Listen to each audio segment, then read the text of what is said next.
Hey guys, Victor here, coming at you again with another video, and today I'm going to be trying my best to try and teach you how to play a hero. Now, as is always the case with these videos, I'm not going to be doing any one-card combos, even though this deck does actually have a couple. Instead, we're just going to be drawing our full hand of 5, just to give you like a realistic look of what the average hero hand tends to look like, and how to best play out of those situations, or at least how I feel to best play out of those situations. So if you want like a frame of reference for how the deck looks, feel free to check out the video that I posted the day before this one goes up, as that's going to be the most recent hero list that I have, as well as the one that we're going to be using for this video. So with that out of the way, let's jump straight into it. As is always the case with these videos, we're going to be giving the deck a nice clean shuffle just to ensure that our hands are as authentic as possible, right? Because while I could get myself a perfect 5-card hand of cards like A Hero Lives, Called by the Grave, Evil Assault, a card to discard for the Evil Assault like Malicious, and just like and like a mass change or whatever, you don't really gain anything from me doing that. I'd rather just give you guys like the real run through of what an average hero hand actually looks like, just because let's face it, with how many bricks this deck naturally plays, you're gonna find yourself in some pretty uncomfortable positions a lot of the time. So hopefully this video allows you to learn some ways that you can help yourself navigate through those positions, and just learn a thing or two. Now, I'm not going to say I'm the best with this deck, because I'm obviously not, but if you guys see like any mistakes or whatever, feel free to point them out down below so that we can both grow as players, right? It's very easy for me to just overlook something and tunnel vision on another effect pretty easily. So don't be afraid. Feel free to just put it down below and then we can work on it together, right? So with that, we're going to give the deck one last clean shuffle, give it a cut, and then we are good to go. So our opening 5 are going to be Vision Hero Vion. Vision Hero Vion already off to a good start. Vision Hero Increase, phenomenal. A Hero Lives. And Elemental Hero Stratos. Oh boy. Wow, this is horrendous. But hey, like I said, we got to give you guys the authentic hero experience, and it doesn't get more authentic than this. So because we already have the Stratos, we have a Hero Lives, we have double Vision Hero Vion. The best course of action is obviously to start with the Hero Lives, but we are not going to be summoning Stratos. No, instead, we pretty much need as much protection as possible. So as a result, we're actually going to be summoning out the Elemental Hero Shadow Mist instead of Stratos. And then we're going to activate its effect to search out Mass Changes, because we need as much protection as possible, right? So from there, we're going to add the Mass Change to our hand. And now we can move on with our next play, because we've basically secured Dark Law no matter what we try to do. Now, because this list only plays one Vision Hero Increase like most modern hero lists do, that basically means Ferris is worthless for the most part. That's not entirely true, but we are going to have to normal summon the Vision Hero Vion here just to continue playing the game.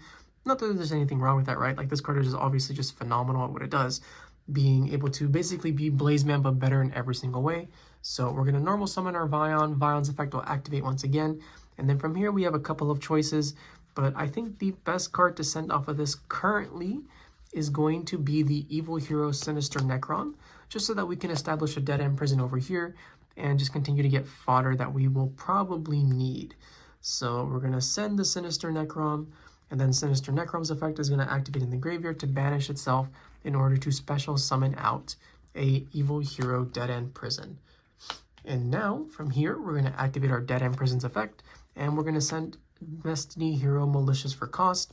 And now we have even more plays that we can work with, because we can now go through like our Cross Crusader stuff and just continue to search out more key resources that we will inevitably need. Now, another key point about this deck is that we are not playing Destiny Hero Plasma. That's just like a personal choice, just because I feel like it's incredibly underwhelming in most situations currently. But, just something to be aware of, right? So no Plasma, which is perfectly fine. Because we drew the 1 of Increase, that means that we're not going to be able to special summon, or we can still special summon Varus, but there isn't really much of a point to it.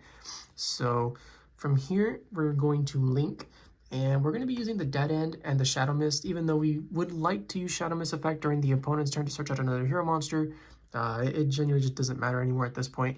So we're going to link those two off into our Cross Crusader, and then Cross Crusader's effect will bring back the Malicious, and then we can finally start getting our engine going. But before we tribute this to be able to search out another hero monster, we're going to activate our Vision Hero Vion's effect, and we're going to be banishing the Shadow Mist.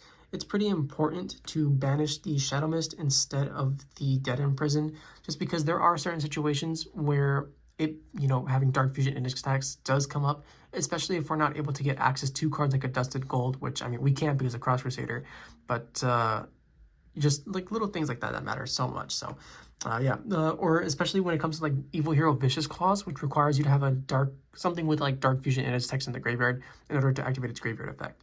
But yeah, so we're gonna banish the Shadow Mist to add Polymerization to our hand, and then from here, the next best course of action is going to be to activate our Cross Crusader's effect, tributing the Malicious to add a hero monster to hand. Now, these are also where like the decision making gets a little bit weirder, but I think like the main priority for this deck is to be able to set up the Infernal Flame Wingman, right? And then from Infernal Flame Wingman, we're going to have access to our Shiny Neos Wingman. So we're actually going to be adding Elemental Hero Liquid Soldier now. And this is another addition that's made its way back into the deck after being missing for so long.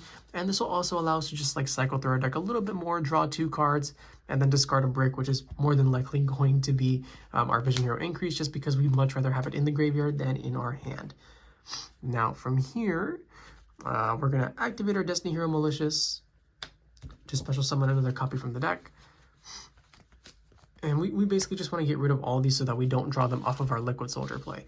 But we do have a couple of other things that we can still do, such as link these 2 off for our Extra Hero Infernal Devicer, who will in turn allow us to search out Elemental Hero Neos. You just have to reveal the fusion guy in the extra deck being our Shiny Neos Wingman more often than not. So we'll reveal the Neos Wingman, we get to add Neos, and now we're going to be able to access our Flame Wingman package. Or, I mean, we could always access it, but now we get all of its effects, being to be able to like cheat out hero monsters from the extra deck and stuff.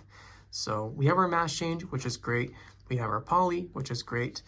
And before we forget, we just want to banish the Malicious the 3rd time, just so that we end up not drawing it, because we just do not want to draw it under any circumstances, right?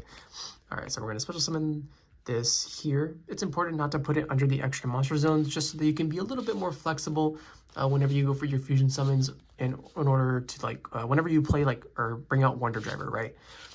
So yeah, we're gonna do that there, and then from here we have to link these 2 off into Wonder Driver. So we're gonna do that, and then special summon the Wonder Driver here, and then we don't have a zone that it points, or there's nothing that it points to, so we're gonna be able to activate its effect to be able to search, or I mean not search, but reset our spells that fusion summon from the graveyard. Sorry about that. Now our next course of action is going to be activating Polymerization. So the obvious, you know, the obvious ones would be special summoning Infernal Flame Wingman using our Liquid Soldier and our Elemental Hero Neos. So we're going to be doing that. And then we're going to summon out our Infernal Rage right here under Wonder Driver. So as for the chain links, Wonder Driver is mandatory, so it always has to be chain link 1. So as a result, Wonder Driver chain link 1, targeting Polymerization to reset it. And then for the other chain links, we're going to have Liquid Soldier and Infernal Rage, and you're pretty much always going to want to make this one the higher chain link. So if this is chain link 1, you make this one chain link 2, just because you don't want to draw into the favorite contact that we're going to be searching, right? So yeah, so chain link 1, chain link 2, chain link 3, and this does target, so like I said, it's targeting Polymerization. So Infernal Rage will resolve first to add favorite contact to our hand. Then our Liquid Soldier will resolve in allowing us to draw 2 more cards and hopefully get something good that we can actually play with. And from there, something good. Dark Contact, which is great for the next turn, and Destiny Hero Denier, which...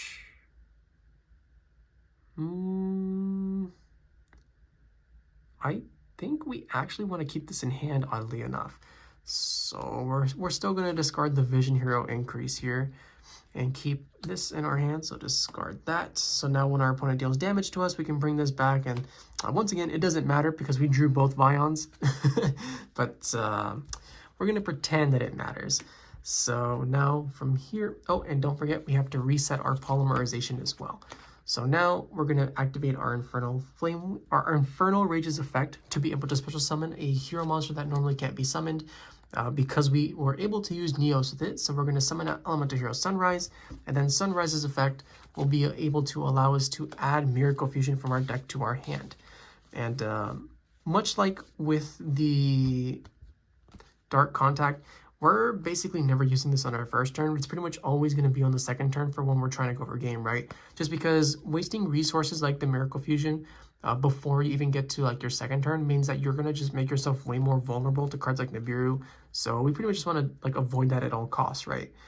And now that we're on this step, we can activate our polymerization once again, and we're going to be fusing the denier that we were able to draw off the Liquid Soldier with our Destiny Hero Malicious. And from there, we're going to be able to special summon our Destroyer Phoenix Enforcer. So, just off of those, right, we have our DPE to pop, our Sunrise, which is boosting all of our guys. We have a Mass Change, a Favorite Contact. I guess the main thing that we want to consider now is, do we want to fusion summon something with the Mass Change, right?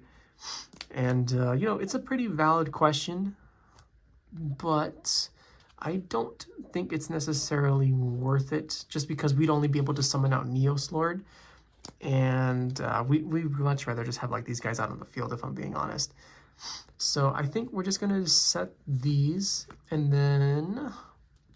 No, that's not true. We can still do some other stuff as well. So we can go for like the Denier play, and then we're going to special summon it out, and then its effect is going to recycle our Malicious back on top of the deck.